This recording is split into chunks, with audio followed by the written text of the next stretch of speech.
Greetings, viewers and listeners. Meathook Jim here, the WrestleHorror podcast. With me, as always, my co-host, Donnie Hoover. Donnie, this weather, bipolar Ohio. Yeah, absolutely. Like I said, I wore shorts today anyway. I don't care if it was snowing or drizzling or raining or whatever it's doing at this hour. I still put the shorts on, hell with it.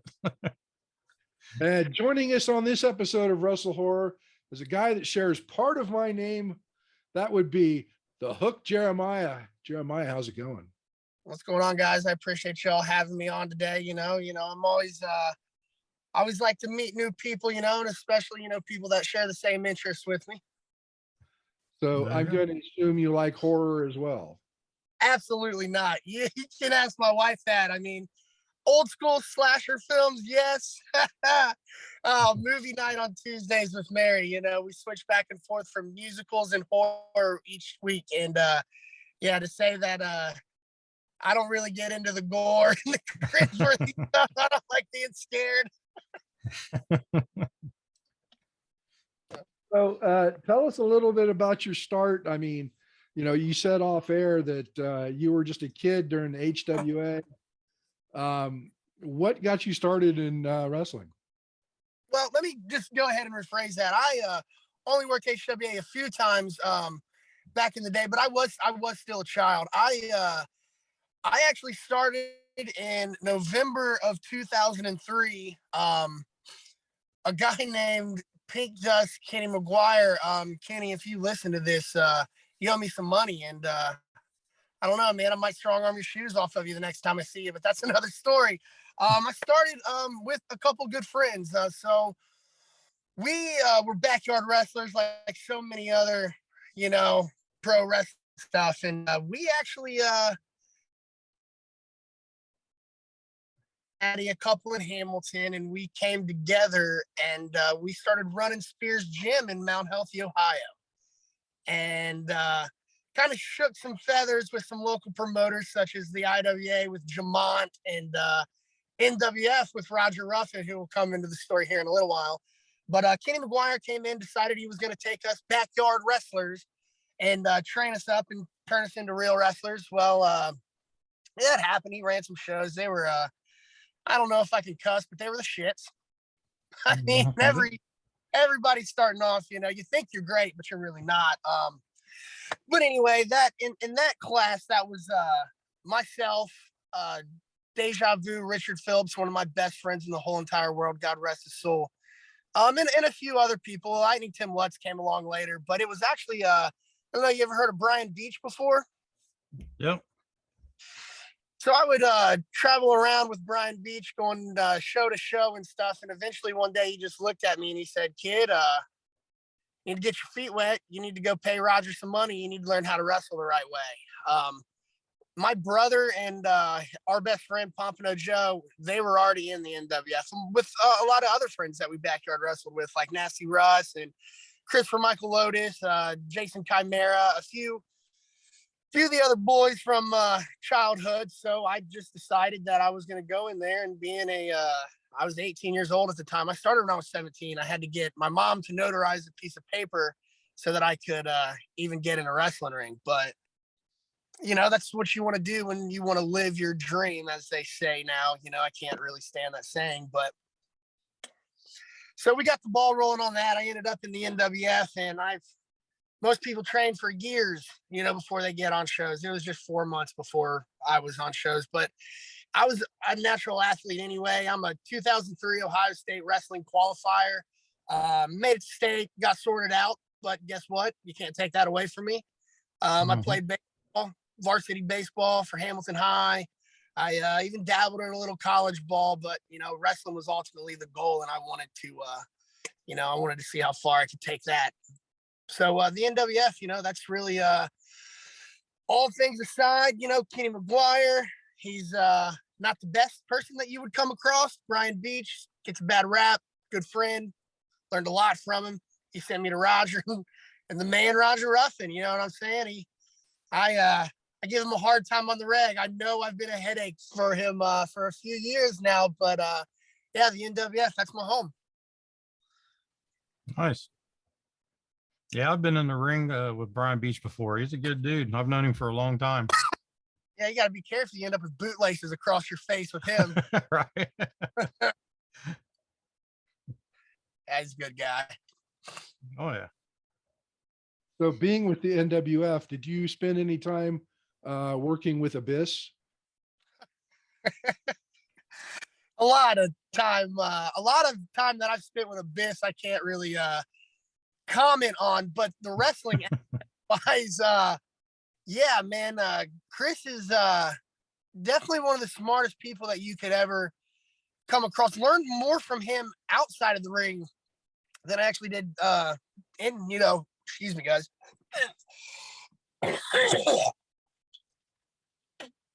This damn Ohio weather, man. Got these sinuses out of control. But Chris is just his it speaks for itself with what he's doing right now for WWE. Just the psychology aspect of wrestling, like how to carry yourself as a man, what you should do in locker rooms, how you should treat and just any individual in the wrestling business.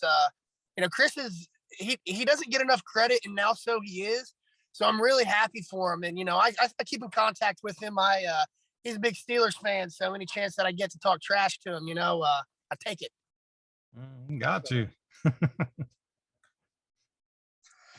It's always fun with Abyss, man. He's just a great guy, good friend, good family man. You know what I'm saying? Like that you don't really come across people like that. I mean, I think him and his wife have been together over 20 years, and that's just a testament to, the man that he is, because I mean, he was constantly gone on the road. You keep something together like that, just something so sacred and pure. It's something very respectable. People can look up things like that. Oh yeah, for sure. So marriages are they take a hard shot when it comes to wrestling world. Marriage and wrestling just isn't a great combination. Yeah, that's why me and Mary never were married. We've been together since 2003, 4 off and on. We've got 3 kids. I mean, she definitely she's had some rough ones, that's for sure. Mm-hmm. This wouldn't be a Bad Dude podcast without me having a couple cold ones at noon. You know what I mean? Good. I don't know about Mick Ultra, but I'm getting back in the ring. I was COVID scared. It's crazy. I'm trying to shed this beer gut that I put on the past 2 years. Playing video games with my 7-year-old. You know what I mean? Oh yeah. It's good times though. you get that callus going on your thumb, so when you thumb somebody in the eye, it doesn't hurt you. I think I'm more worried about the calluses that I lost from hitting the ropes and taking bumps, because man, I forgot how bad a wrestling ring hurts. Mm-hmm. Yep. Things suck. Yes, So- I was away from wrestling for a while, and when we started the training center back up and started running shows and stuff, I took a couple bumps and hit the ropes a few times. And those first few, I was like, "Good night, man. I don't remember this shit hurting this bad." Is key in wrestling, and the more you do it, like your body falls apart and deteriorates from not taking punishment. That's the craziest thing. Yep. So let's take it back to the very beginning. What got you interested in wrestling, or who was your favorite hero growing up when you were watching wrestling? That's weird. That's a weird question, because for me, it wasn't like I wasn't like this gigantic wrestling fan. I mean, me and my friends later on in our teenage years, we wanted to learn, everything about everything. We had the deathmatch tapes. We had the ECW Born to Be Wired VHS that we recorded off of like 15 separate times. You could barely even watch the damn thing. But honestly, my dad was a huge wrestling fan. Like he was just crazy with it. But I never really got into it because I was always playing football or playing baseball or something like that. So it really wasn't until later. But my stepdad, Nick, this guy's an asshole, but he loved wrestling too. So honestly, like one of my first memories was a Raw One of my first wrestling moves was a Raw where I seen Shawn Michaels and Tatanka in like some battle royal. And I remember my mom was pregnant at the time. And I just remember her laying in the bed and me just standing up. And like, that's when I got sucked in. But then I kind of just let it go for years. Like I don't know. I had like a couple Hasbros and a couple wrestling figures and stuff like that. But I really didn't really get into it too much. But if I had to pick like, a hero that, just really like kind of sucked me in, it's definitely Shawn Michaels. I mean, I just kind of could relate to him. I don't know. It's the craziest thing in the world. I mean, I always had girls chasing me around and stuff like that. So I thought I was the real life Heartbreak Kid.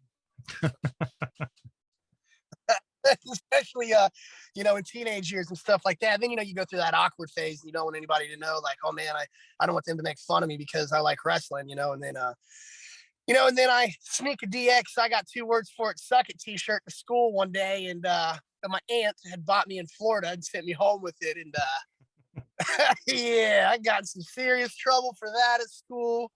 My mom got called by the principal and everything. But yeah, once that DX stuff started and Austin was doing his thing, I haven't looked back since. WCW, you watch the first hour, record the other 2 hours, watch Raw, then watch WCW on Tuesday, and you got home from school. And that from that point on, I knew who Shawn Michaels was and I loved him, but then you started just getting introduced to people like Eddie Guerrero and Chris Jericho and Dean Malenko, 1, 2, 3 Kid, the way that they kind of presented him at first, and then later on he turned heel with DiBiase, but you really didn't get that kind of character until he went over to WCW and became 6 with the NWO. And, just to see guys, working with, the big stars like in WCW, that's the kind of stuff that really did it for me. Like, I want the match quality above all else. Like, I mean, I get telling stories and that there's a time and a place for stuff like that, but the match quality is so important. And you don't have, guys like that anymore. Like you don't have Dean Malenko's and Eddie Guerrero's and Chris Jericho's. I mean, he's still around doing his thing, but you don't have that same generational talent to look forward to anymore, because the way that these kids are getting trained and now they're not getting trained in the old school properties of wrestling, like how to tell a proper story, how to have proper psychology. Everybody just wants to be able to do the next crazy twist and flip and, the super kicks and stuff like that. And for me, that's why my matches have always been so consistent, because there's a time and a place for everything. So when I don't do a moonsault, for 5 matches in a row when we're running weekly shows, and then on that big show, they see me do a triple jump moonsault. It's like, that's how you get people hooked. You blow their mind. You can't go out there and just do everything every time you go out there. Consistency is key. You got to stay healthy. You can't get hurt. So, I mean, I might have got a little bit off topic right there, but, like, these guys were my heroes, and I respect everybody that's came before me. And I miss the way that, wrestling used to be. It was a lot more simple back then. Mm-hmm. But yeah, that's really what kind of hooked me in. Okay. All right, cool. Yeah. And, I agree with you. A match means more to me if the story is being told better than if it's nothing but a spot fest. Exactly. Because we can run spots all day long. I mean, we can go out there and kill ourselves, but then, we can't breathe, and then we're getting tired. And now, like, maybe we got stuff planned that, we could have done if we were a lot more fresh, if we just took our time. Mm-hmm. That's for sure. That's difficult working with these new generation kids these days. They don't listen. They don't want to slow down either. No. Yes, I hear that in our the Ohio Pro Wrestling Academy. When I go to their training classes, I hear that all the time. Slow down, slow down, slow down. It's ridiculous. I mean, I used to run a mile a minute too, but I also used to be 120 pounds and in great shape. But you can get it when you got Abyss and Roger and Wildcat Chris Harris and Carl Anderson, these big, gigantic, larger than life guys yelling at you to slow down. Eventually, you'll slow down. Mm-hmm. Yep. Fuck. Donnie, questions? Yeah, I just want to. I'm the kind I like to pick people's brains and stuff. I wanted to hear a little bit more about Roger Ruffin's training style, if you don't mind. Like I said, I've known Roger for many years. I started training back in '97, so I'm familiar. So, but yeah, I'd like to hear a little bit about his training style and stuff out down there. I mean, it's just straight to the point, calisthenics and just basics. You're not, Roger's not going to teach you a power bomb. Now, does he have a problem with you doing power bombs on his shows? No, but as long as you've earned the right to be able to work, and that's the biggest thing about Roger is respect, and respect for the business, Mhm. respect for the people around you, and respect for yourself. Roger is just he's very old school. He's very stuck in his ways, and he's very straight to the point. Um, Roger's going to teach you psychology. He's going to teach you how to work, but Roger's going to teach you how to run a spot fest. He's trained a lot of guys that can do that, such as myself. But that stuff comes with time, and Roger's not going to teach you that stuff. I mean, he's got guys down there that help him train that will do, some advanced training, on certain days, whatever they are working out for that day, or, and stuff like that. But Roger, basics, basics, basics. If you can't throw a hip toss and a arm drag perfect 100 times, guess what? You're not getting off shows, man, Yeah. because then you're a liability. And Roger, that's really big for him, is the earning the right to be able to get in the ring. Like everybody that comes to that school, we respect this business so much that we don't want to put anybody in the ring that's not ready, because not only we don't want our talent hurt, but we also don't want them to get hurt either. Right. Yeah. You got to take care of the people that you're working with, and Roger does that. Roger takes care of a lot of people. I always joke with him and say that there's a parking spot reserved for him right at the pearly gates in heaven. That man's got one of the biggest hearts in the world, and he is the hardest individual to read. But Roger is he is what his moniker is. He legitimately is the man. I mean, look at what he's responsible for. Like Mm-hmm. all the things that he's done in the past. Roger was around in the old territory days, and he got his break in WWE reffing, Mm-hmm. and great referee, and an even better trainer. I mean, his track record speaks for itself. I mean, you can just stop at Abyss, but then you got Wildcat Trish Harris, then you got Carl and Machine Gun Anderson, then you got guys like me and Nasty Russ and Tyrone. I mean, these guys are just, these are workers. And Roger trains workers. That's Roger's training style. He respects and he trains workers. Nice. Very cool. Yeah. Like I said, the fundamentals, man, they're pretty much the foundation of any wrestling career that's worthwhile anyway. If you can't lock up with me, why am I going to let you try to kick me in the face? Yeah. Good point. Very good point. That's where I come from with stuff like that, man. These kids now, they're just all about like, I'm going to do this, and then I'm going to do this, and then I'm going to do this, and then we're going to have a chop fest, and then we're going to do super kicks. And I'm just like, slow your roll, buddy. How many matches have you had? Like, Right. who have you worked with? Mm-hmm. I remember one time when I was a kid, I was probably 14 or 15, and my best friend was at my house, and we just got done watching wrestling. So we decided we were going to wrestle, and I ended up putting him into a figure 4 leg lock. For real? I almost broke his leg. He's like, stop. That the leg goes above or below the knee, right? Not above it. Yeah, well, didn't know that. I've hurt countless siblings. I've hurt countless siblings. I've been hurt by cousins and head slammed off concrete imitating moves and stuff like that. It's good. I'll tell you a funny story. First time I ever met Pompano Joe, one of my best friends in life and my tag team partner. We're backyarding in one of our friends' garage, and they're from a rival backyard fed. Keep in mind, these guys are 16 and 17 years old. I'm 12. I'm legitimately 12 years old. I just had enough huevos to, fight kids that are older than me. So they're like, hey, do you want to wrestle him? And I'm like, yeah. And then Tim's like, yeah, I'll wrestle that kid. First thing he does is he grabs me and he power bombs me. And I mean, there was probably like literally like 8 mattresses to 8 mattresses. If you could measure a mattress ring by 8 mattresses, pretty big. Well, Tim tossed my little ass so far that my shoulders hit the edge of the mattress ring in my head, concrete. And that was my introduction into backyard wrestling. I don't know why I didn't stop there. Yeah. We've actually had Pompano Joe on the show. Oh, really? I actually didn't even tell him I was doing this. Yeah, he's been on the show with us. Not too far back. Yeah, a couple months maybe. Yeah. I watch him wrestle quite a bit over at FGW. He's incredible. He gets better the older that he gets. It's insane. He's going to be 60 years old being able to jump off these damn ropes. Like, don't make any. Tim's the man. Like, there's not a lot of people around that can actually hold their own working with him. Like, he is the epitome of the rest. He's the closest damn thing to Dean Malenko around here, at least.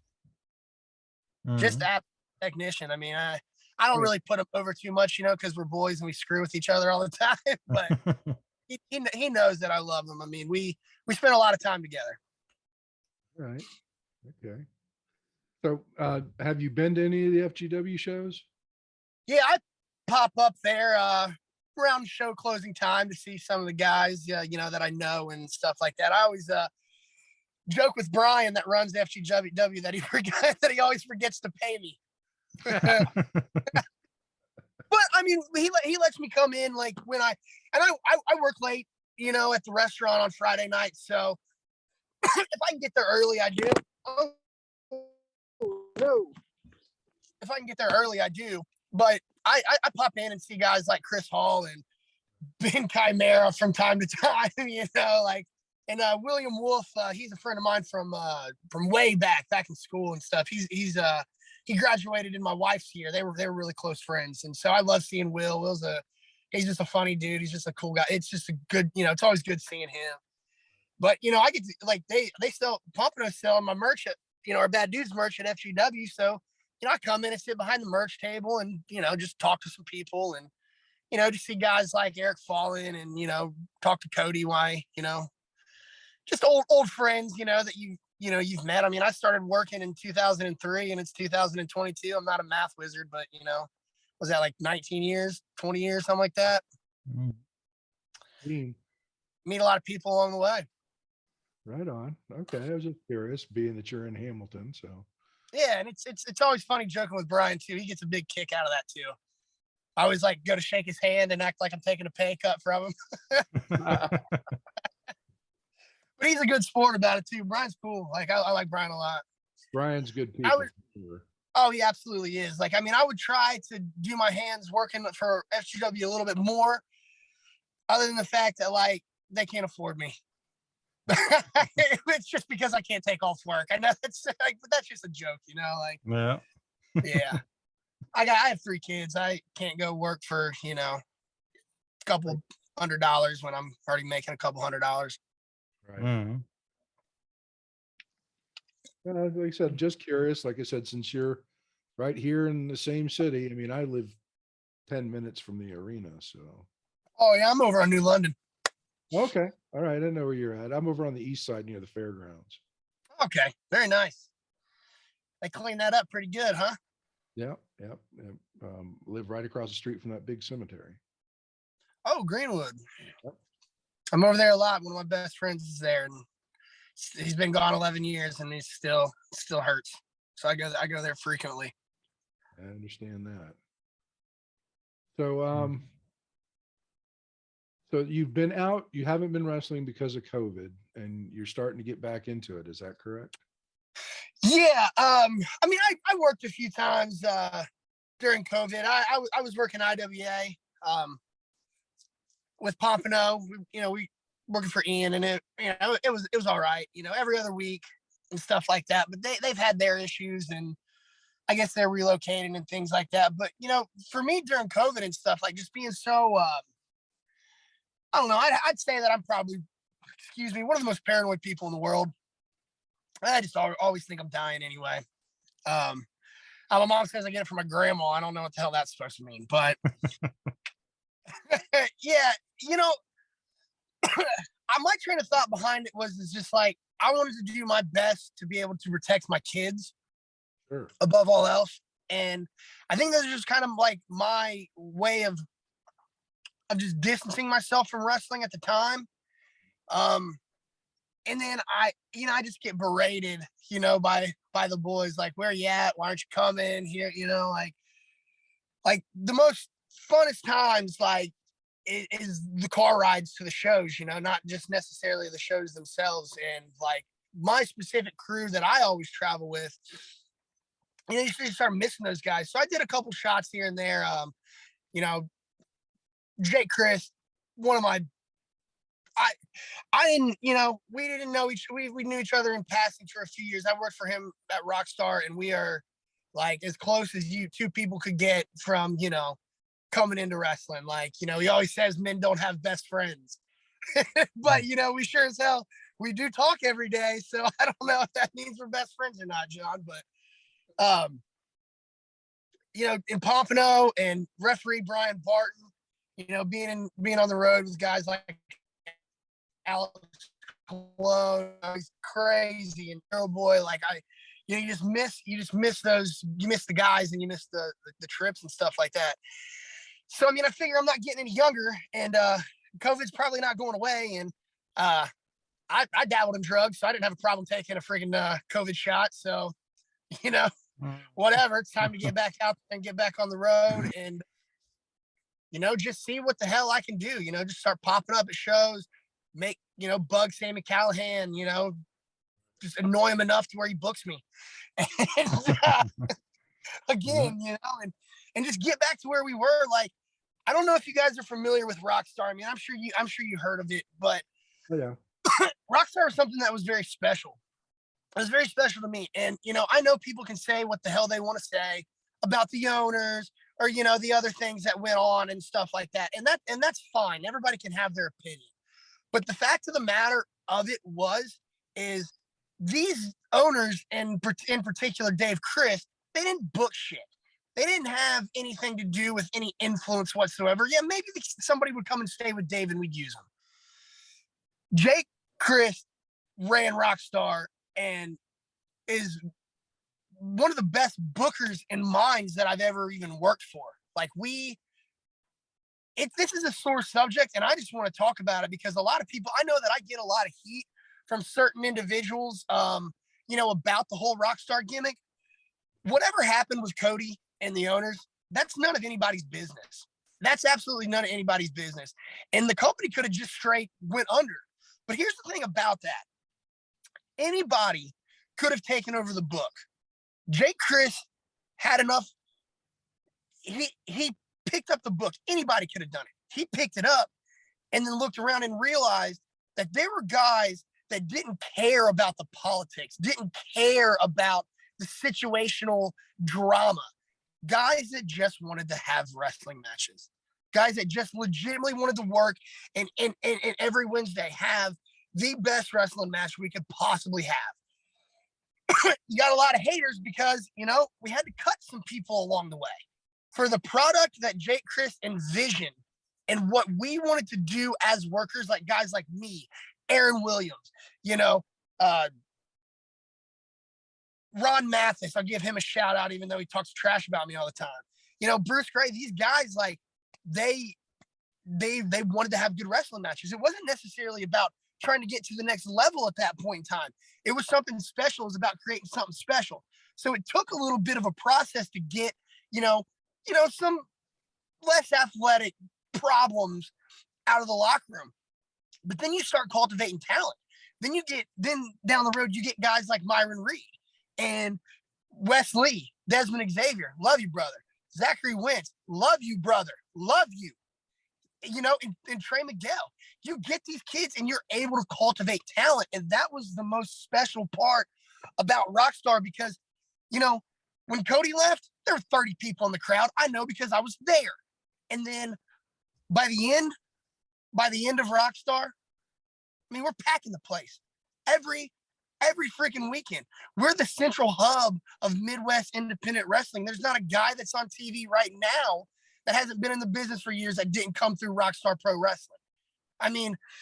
the countless individuals that I worked that were just there, and then, towards the end, you get Clayton Gaines and Pillman, you get to have matches and teach these kids, certain things and stuff like that. We get a bad rap because we didn't stay loyal to Cody Hawk. But the thing about it is we didn't have to. I didn't work for Cody. Cody didn't train me. So I don't know why that people try to run my name in the ground and stuff like that, because I don't talk trash about anybody. If I'm going to, I'm old school. I'm gonna come to you and I'm gonna tell you that I got a problem with you. So now that I am getting my feet wet again in wrestling, I'm gonna run into some of these guys and they're gonna have to work with me one way or the other. And I'm just saying, like, I just want to go out on a limb and just say, Rockstar Pro, I mean, we didn't try to ever go out and hurt anybody. We never try to take anybody's business. All we try to do is take the best talent from surrounding promotions, bring them into one, and just have one kick-ass freaking show. And, that was always important to us. You can say what you want to say. I can take Dave or leave Dave. I'll toss Dave in the trash. Jake Christ and Sammy Callahan, these guys don't deserve any unnecessary bullshit that they get from anybody that's around, because at the end of the day, these are the cats that love professional wrestling. If it wasn't for these cats, the crowd in Dayton, they would never had wrestling. People driving 2 hours here and from away, 5, 6, 7 cat. I know this group of guys that would drive from Iowa every other freaking Wednesday to come to a Rockstar Pro show. It bridges gaps, we got some unnecessary crap, but a lot of it we didn't deserve, and a lot of it wasn't even on us. So I just had to get that out there, for anybody that may be listening in the future. Well, I can say I've been to a couple of Rockstar shows and I was thoroughly entertained both times. Mm-hmm. I mean, no complaints. Yeah, it was very special, Right. I got one of the belts upstairs and never getting it back. Cheers. That, Chad, you're never getting it back.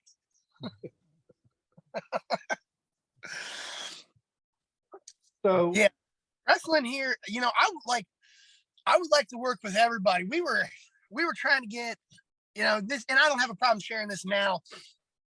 It was probably about 6 or so years ago. We were trying to get a hold of people and have an actual Ohio championship, like an actual, to where you would be like a traveling champion in Ohio. Like you would go to AIW in Cleveland, and then, Avery in Columbus, or, who, like Tom, whoever runs Lima, Tom and at Ward, NWF, anywhere. We were trying to, and, everybody always just wants their guy to be the champion, whatever. Nobody can ever have like a straight up conversation about it. Right. But everybody's got to have the belt, Oh, don't have the belt. I mean, belts are not props. I hate that. I hate hearing that shit, because belts aren't props. Belts can legitimately make the wrestler, but at the same time, the wrestler can make the belt too. You got to hold belt sacred, because you just can't just toss it on anybody. You want to bring value to it, because there'd be no point of title matches if we didn't value what we were working for. Yep. You know what I mean by that? And so, I mean, I get value in your champion and stuff like that, but come on, like, why can't 5, 6 promotions come together, find a neutral area to do a show, one show a year, and it be like the WrestleMania of Ohio? Is that crazy? Like, do you think that's crazy? I don't think it's too crazy. No, not at all. I've had discussions with Big Tom numerous times about the type of super show. That's what we was calling it, a super show, to where we just bring in promotions from all around Ohio and, bring a match or a guy and just put on a best show that we could all put on. I wish that was the case for the Jerome Phillips Memorial Show this past summer, but man, these guys didn't want to work with anybody. It really upset me. Mm-hmm. And so I cut a promo during the show and talked a little trash. I mean, I've known Lightning Tim for years. I love Timmy. Timmy's a good guy, but there were people that wanted to be people that Timmy couldn't afford, that were legitimately going to do the show for free, that he wouldn't even. Him and GK, I never even met the guy before until that day, but like they just didn't want to work with these guys, and then to see the turnout because of the promotion not they didn't handle the promotion very well. And the talent, there wasn't, other than Cody Hawk and Aaron Williams and me and Pompano and a couple other dudes like Hooks and Ed Gonzalez, like scattered around the locker room. Heather, I got to, say her, I can't leave her out. And, Jack Vaughn, like nobody knew, none of those guys knew Richard. And that's the thing that really like kind of like hurt me about stuff like that. If you're going to do a super show and use the 3 letters just to try, then you got to bring people from them. Like you got to bring people in. Mhm. I think it was a very offensive disservice to one of my best friends in life. So we're gonna do it. We're gonna do it over because I love his mother and his mother needs help. So we got to do what we can for people that we love. Oh, absolutely. But wouldn't that be fun to have like an Ohio championship? Like just send me everywhere to like, I'll be hammer drunk, walk in, some kids like, well, we're on last. And I'm like, give me a cup of coffee, kid. And then I chug a cup of coffee and then we go wrestle for an hour. Then I go to some local airport, get in a shitty plane and fly back to Hamilton.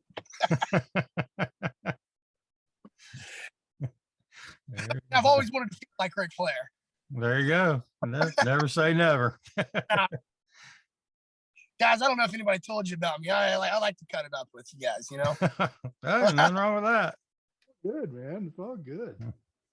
I mean, all good content, right? I mean, I like to try to be entertaining. I spent 17 years as a heel, never worked babyface until me and Pompano started doing it in our tag team. And like, there's a lot of people that don't know how I am. They just think I have these people just flip me off on a regular. There's a specific promoter that won't book me because he is actually a fan and he hates me as a worker because I would always piss him off at Rockstar shows. So he refuses to book me. That's funny. That is funny. Chug, chug, chug. Yeah, it's pretty fun. All right, that's last morning beer. So we've already established that you're not a horror fan. So we're not gonna go down that route on this show. But I mean, we can test my knowledge if you guys want to. You said okay. Well, first of all, you said you like the old school slashers. Oh yeah, they cracked me up. Like especially Nightmare on Elm Street when Freddy Krueger's like, "Hey, look at this." He just pulls his shirt up and cuts himself for no reason. Maggots come out. Then he cuts his finger off. Like what? Why did you do that? What do you think of the Friday the 13th franchise? I've seen the Jason mask Oh over yeah. there on the wall, and I mean, I loved it. I mean, I worked at a movie theater when Jason X came out, and I projectionist. I built that movie and previewed it running through, and I laughed so hard. I love that movie. Like that movie's so damn funny. But I mean, from the ones like when they're trying to be serious before they get cheesy and stuff like that. I mean, I like that stuff because I don't know. I get scared easy. Like I went and seen Insidious, and then that freaking demon was on top of the hutch or whatever. And I was with my wife because she just loves horror movies, and that shook me to the core. Like it just absolutely shook me to the core. But I can get into slasher movies. I mean, I grew up watching those. Okay. Friday the 13th, Nightmare on Elm Street. Michael Myers scares the hell out of me. I mean, just absolutely. I don't know what it is. Like I watched that Halloween Kills movie with my daughter. She's 16 and Mary, and I find myself like reaching around corners to find the light switch after that movie. I'm 36 years old. I don't know what the hell's wrong with me. Have you ever seen Eric Fallen do Michael Myers? Oh yeah. Yeah. Gary is he can be a creepy guy in general. So it's scary. But he's very creative, dude. He always has really cool like face paints and character development and stuff like that. I was actually talking to him last last Friday at FGW. Because he's kind of in the same boat I am. Like, he's been working during COVID and stuff, but he's, trying to really get his feet wet again and stuff. And we just had a kind of a really nice heart-to-heart conversation about, like, man, hey, screw it. I mean, just trial and error. Let's just get in there and figure it out, He's a good dude. Mhm. So there is a question that Donnie asks out of all of our guests, unless Donnie has any other questions before this. No, we can go ahead and throw it at him. Okay. So I'm going to let Donnie ask the question. All right. Yep. Oh. This is a question we ask all of our guests, and there's no right or wrong answer. It's just a fun question to try to pick the brains of our guests, see if they're as twisted as we are. So the question is, you are the main serial killer in your own horror film. What is your go-to kill?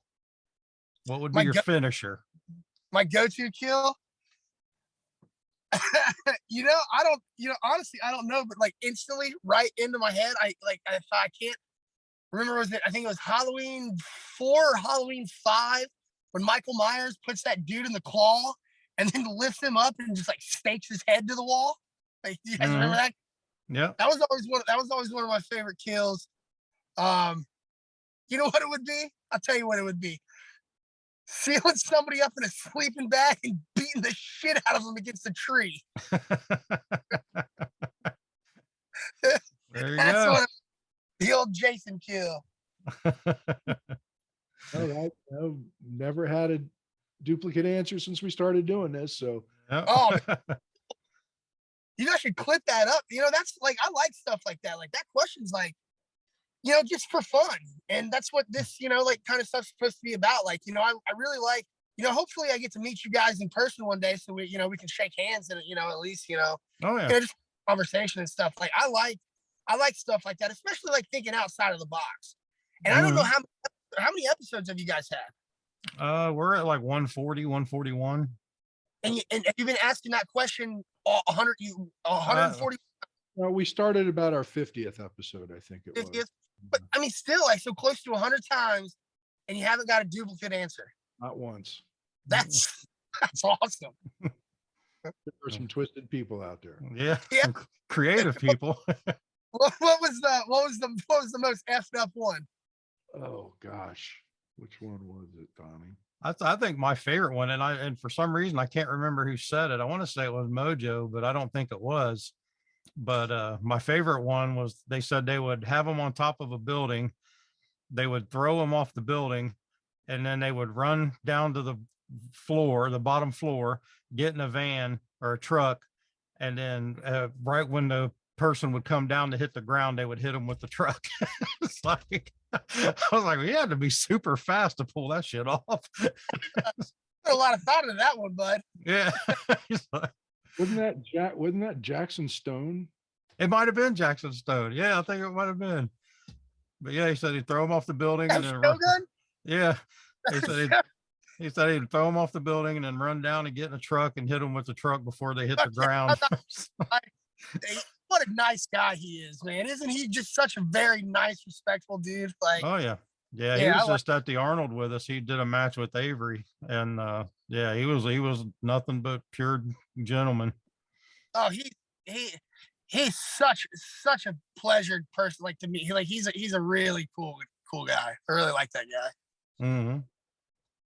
So what do you guys got? You guys got anything coming up, like for OWA, or is it now? Or we're NOW, New Ohio Wrestling. is that Robert Lopez? No, this is one in Columbus. This is mine. Okay, this is yours. Yeah. Because I know Robert Lopez used to be. Yeah. I think, yeah, there was a NOW up in the Toledo area, around up north. Yeah, it was him. Yeah, that's where Trey came from. Yeah, but yeah, no, we're in Columbus. I'd love for you. Me and Pompano are always available. Yeah, for sure. Guys, anytime. Just let us know. I mean, I'm not, just sending out feelers and numbers or anything over a podcast, but we can we can always talk. You guys got old Pat and Crosshairs up there too, right? Yeah. Yep. They work with us. Pat's like my favorite, man. Oh yeah. He's great. God, I love that right hand, man. tag team champions right now, actually. Yeah. Yeah, they won our belts at the Arnold here a couple weeks ago. That's one solid sumbitch, man. That Oh yeah. oh, Yeah. my God. Yeah, they come up to the training center during the training, like when Avery's doing his school, and they like Crosshairs just keep kind of making comments to me. Like I haven't done a match in 15, 20 years. And every time I get close to the ring, he's like, come on, get in, come on. He's like, I'll take care of you. I'm like, nope. It's like I'm not there yet. It's like I'm almost 50 years old. It's like, Had a really good match with Crosshairs right before COVID happened. It's fun. Yeah. You know, still, a little bit on the younger side, even though he's been in the business for a while. So like, I like to, I come off abrasive a lot in locker rooms because like I really give a crap. You know what I mean? Like I really care. Like I want your match to be better. So I mean, maybe sometimes I give like unwarranted advice, but it comes from a good place. Like as you can tell, I just got a raspy voice in general. Like so I come off like a dickhead more than more times probably not. But the people that know me know that like all my stuff's always in a good place. And I've gave Crosshairs the business on a couple of occasions, but he has always just been just such a great sport about it. Like it's a good freaking dude. Like he's always so nice, always preaching, smiles. Like him and Pat, they always used to take me on beer runs at Rockstar. there you go. And that's how you make friends, man. Right. That's how you make friends, man. Me and Pop have actually never got the chance to work with them before. There was something that came up at Rockstar where we were going to do that, but it had nothing to do with them. I just had to throw my weight around a little bit because a couple other individuals, they were trying to steal me and Pop's thunder. So I had to I didn't want to, but I had to. Sometimes you put people that are cancers in their place, Oh yeah. Yep, for especially sure. hard to work with. Yep. That's part of the business. That's something that sucks, man. Like people, like I hate doing that stuff, and I always hated doing it, but I never had a problem with doing it. Like putting people in their space. Like I don't want to sit down and call a match with you and not be able to watch the show. Like that's the thing for me. Like I like to watch the show because I like to give people advice. I want to see what other people are doing, and we don't repeat it. And I like when people just when you put something together and it's over and done with, and you know it, and you walk away, and people just keep coming up and just trying to change it, and are like, well, why are we doing this? And now you're overanalyzing it. We haven't even been out in front of the crowd yet, so we don't even know. So why wait until we get out there, and then if we have to, we can just change it in the ring. Yeah. I don't know. That's what I use Pomp for, though, because you don't have to call nothing with him. This guy will have a 5-star match and just tell you everything. Yeah. You know what he's doing. You don't even know what he's doing until he goes out there to do it. You don't know what you don't know how the crowd's going to react. Yeah. So I preach to these kids: don't call everything in the world where you get out there and you start screwing stuff up. Put your match together backwards, and don't call anything at the beginning, so you know where you're going, and just you like basics, baby. Lock up, hip toss, arm drag, feel the crowd, work it. Couple holds there, feel that crowd. Then when you got them, then you can start doing your stuff. But when guys just take off running at you, and I've done that stuff like in bigger matches and things like that. You got to from time to time. But if you just go in cold, you got to keep that crowd up, especially if they don't know who you are. And that's what you get a lot, especially in indie wrestling. You just get a fluctuation of just different people all the time. So you can't just go out there and just start saying, hey, look at me. You got to warm these people up to you. It's all about carrying yourself, like a wrestler. You just can't go out there and just be like, okay, I'm going to do a backflip in the first 2 minutes of the match.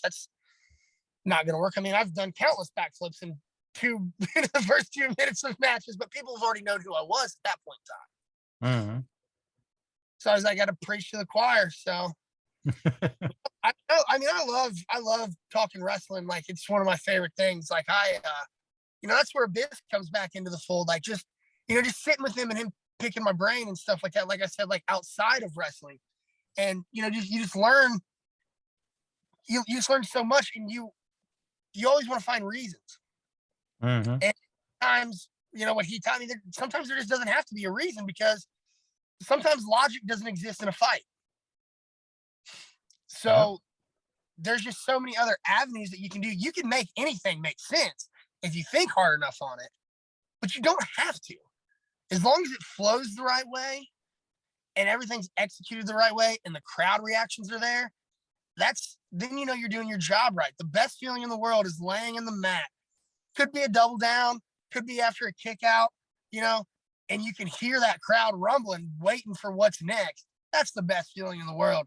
You turn to the guy that you're working with and we got them. You know what I'm saying? Like, we got them.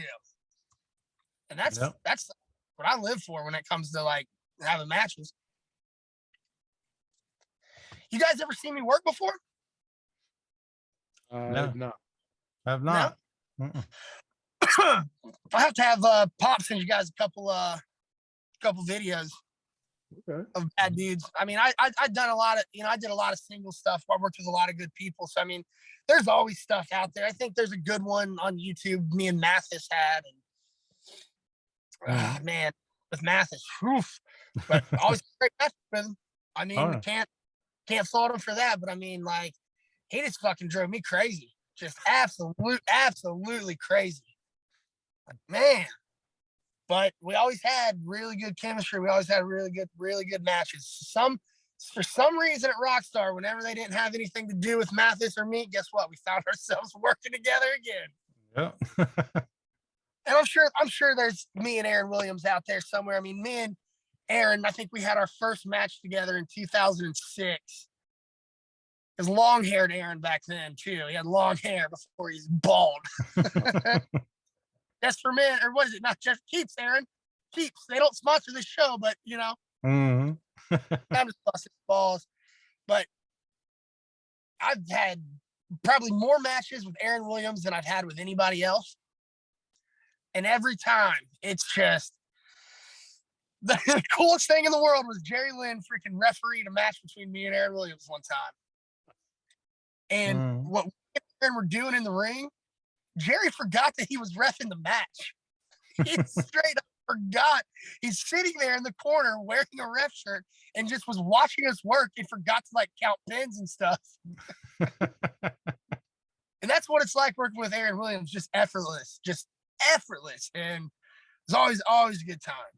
Mm-hmm. And as you guys were saying earlier, like that's exactly the reason why like I've got to get my feet wet and start working again, because I mean, I think my last match that I had, I mean, it before COVID, it was just some throwaway 6-man.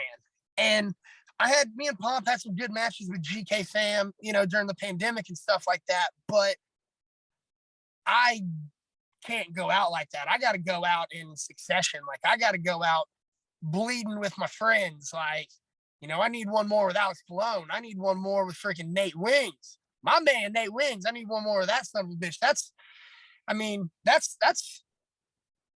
he's awesome. I mean, Nate's great. And, I need another one with Aaron. I gotta, me and Jake Chris, we made a pact not to work each other anymore because we were friends and we just beat each other up. So, I want one more with Jake. I mean, I could live without another match with Mathis, but if it happened, I'll work with him. We'll work with each other. It'll be fun.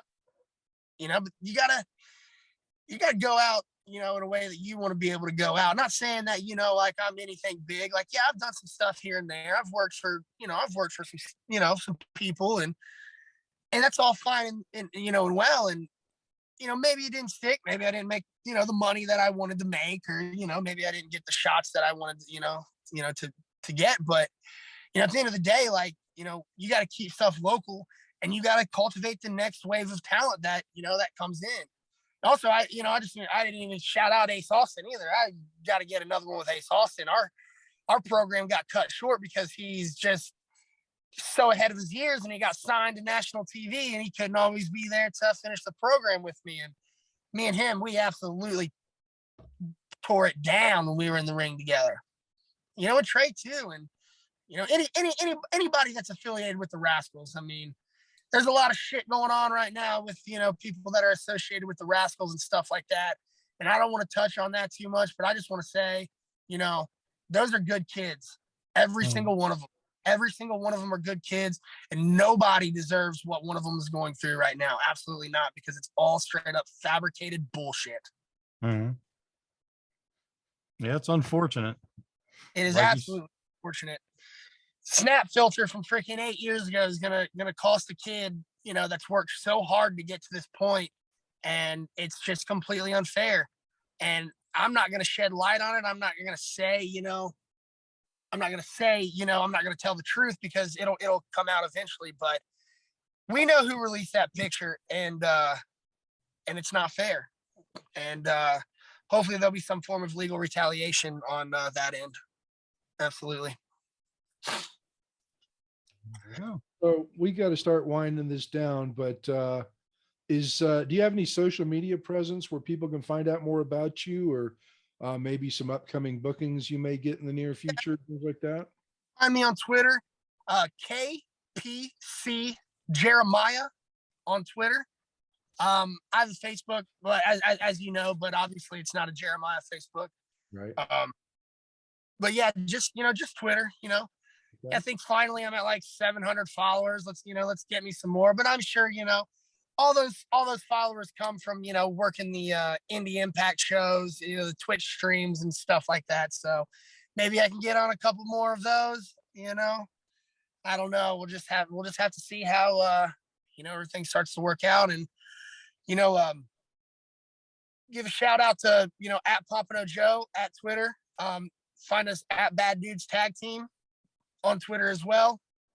And hopefully me and Pomp can get the ball rolling on some good tag team stuff, because we are pretty damn good at what we do. We're competent, we're safe, and we've been doing this long enough to be able to hang with absolutely anybody. I mean, we can hang with anybody in the world. I'll just say it. I'll put it out there. Like, no cockiness, just straight up confidence. Like, I mean, our offense is just very,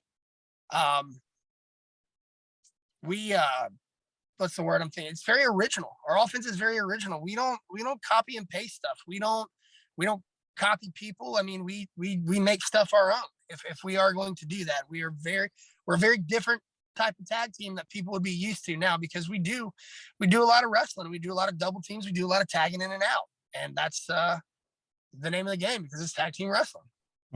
Yep. So, I mean, you can always find our social medias and see where we're being at, because we're loading the gun right now. We're getting ready to cock it, and we're gonna fire that on April 30th, Swine City Brewery for the NWF. It is gonna be an outside show. Alcohol. They sell alcohol there. It's gonna be a really good time, and that's just the start of the comeback. And shit, my wife's gonna hate me for it, but I mean, I probably won't stop for another 10 years. I'll be close to 50. I don't care. I mean, it's in my blood. I love it, and I want to continue to do it. And if I can't do it at a high level, then I'm going to go out of my way to make sure that I can cultivate individuals to make sure that they're trained the right way. They can keep people safe, and ultimately just have good matches and have fun, because that's what it's all about at the end of the day, is just having fun. Definitely is. Well, once again, thanks for coming on to the show with us. Really do appreciate it. Love the stories. You're very animated, and we like that, because it makes the conversation flow quicker and smoother. It's just like, it's been a great talk. I mean, you're just a wealth of knowledge. I look forward to meeting you sometime in the near future. We don't live that far apart, so. Yeah, you we know, can. We can hook up. We can meet at El Mariachi sometime if you want, or go on a hot toast. Somewhere. Just right. have lunch or something sometime. Yeah, I'd like that. In the meantime, I'm Meathook Jim along with Donnie Hoover and our special guest, the Hook Jeremiah. Thanks for joining us. We will see you on the next episode. Thank you guys. Appreciate it. See you guys.